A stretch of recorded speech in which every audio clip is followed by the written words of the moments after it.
selection systems, and if you click certain options, then you get more points than if you clicked other options. Not that you should, in fact, click an option that doesn't apply to you.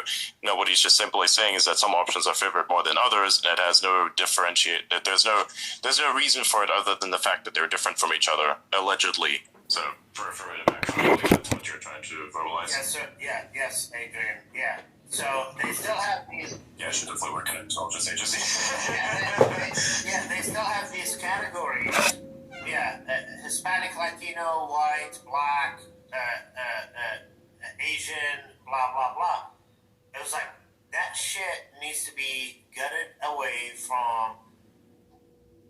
Yeah, no race nonsense, yeah. Because the only reason you even have the, racial identification in these systems is to facilitate affirmative action and DEI. You get rid of that, and then no longer will they be looking at it. Because right now there's still going to be a bias if people are, in HR, they're going to look at what race you are, they're going to look at your name or something, they're going to think, oh yeah, I'm going to hire this person because it'll make my company look good to have an Asian person here, or a black person, or an Indian, or, Hispanic, or Native American.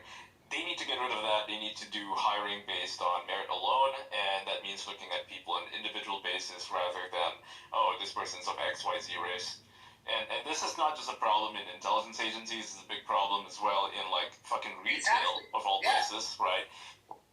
Like, I got a friend in Minnesota, she works as a manager of a clothing store, and, she just wants to hire the best people for her job, but she's not even allowed to do that, so she kind of tricks the system where her bosses, let's say she wants to hire someone. She gets a bunch of applicants, and they're all pretty decent, and they happen to be white and female. And the boss is like, nope, can't hire that person. They gotta fill in the blank for being either a Muslim or a lesbian or trans or something. And so, the easiest way that she gets around it is just by listing them as bisexual. That's it. Just kind of like a disability, right? And it's the only way she can hire the people that she wants, which is fucking insane. You should not have to do that, right? That's silly. But because they want to fill quotas, like DEI quotas, they have an internal metric that they're going by.